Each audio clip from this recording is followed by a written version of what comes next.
किसी गांव में दो भाई रहते थे।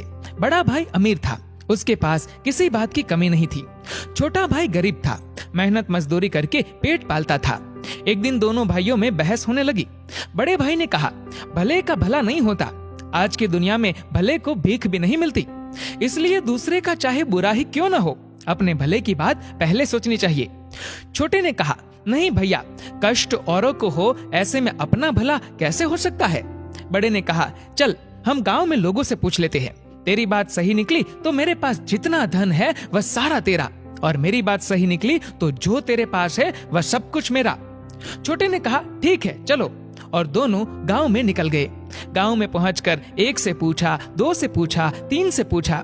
सभी लोग यही कहने लगे कि आजकल भलाई का जमाना ही नहीं रहा, भलाई करने वाला तो भूखा मरता है, भले आदमी का कहीं गुजारा नहीं होता, और जो बुरी राह पर चलता है वह खूब फलता फूलता है, धन धान्य से सुखी रहता है।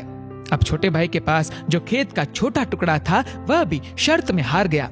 अब वह दाने दाने को मोहताज हो गया। बीवी बच्चे भूखे मरने लगे, खाने को कोई उधार भी नहीं देता था। वह अपने बड़े भाई के पास गया चावल उधार लेने के लिए।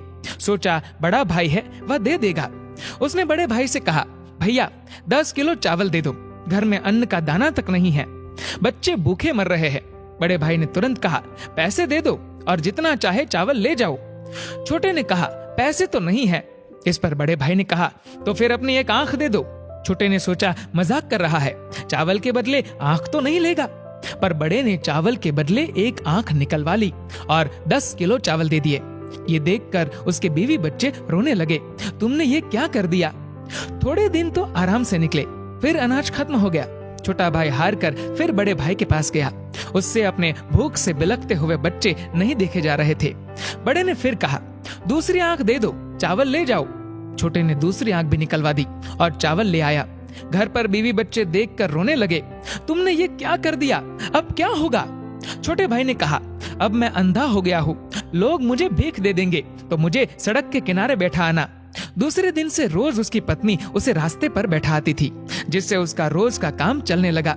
एक दिन उसे बैठे बैठे बहुत देर हो गई। उसकी पत्नी उसे लेने के लिए नहीं आई। उसने बहुत समय तक उसकी राह देखी। फिर जब बहुत रात हो गई तो वह अपने घर की तरफ चल दिया, पर ना दिखने के कारण वह रास्ता भटक गया। आखिर उसने सोचा, अब तो यहीं बैठकर ही रात गुजार लेता हूँ, और आगे चला तो रास्ता भूल जाऊंगा। वह एक पेड़ के नीचे बैठ गया। कुछ समय पश्चात पेड़ से आवाज आने लगी और तभी एक तूफान सा आया। दरअसल ये भूत थे। चारों में से एक उनका सरदार था। भूत बहुत खुराफाती थे। सब एक महीने भर लोगों को सताते थे और महीने में एक दिन इसी पेड़ पर सरदार सबका हिसाब किताब करता था। आज वही हिसाब किताब करने वाला दिन था। सरदार ने पूछा, हाँ भाई, तुम लोगों ने क्या क्या किया, एक एक करके बताओ। पहला भूत बोला, एक गांव में दो भाई थे, भले बुरे का तर्क हुआ, दोनों ने बाजी रखी, छोटा भाई हार गया, मैंने उसे अंधा बनवा दिया। सरदार बोला, बहुत खूब, अब अंधा ही बना रहेगा, वह क्या जाने कि इस पेड़ की तली की औंस लगाने से उसकी आंखें ठीक हो सकती है।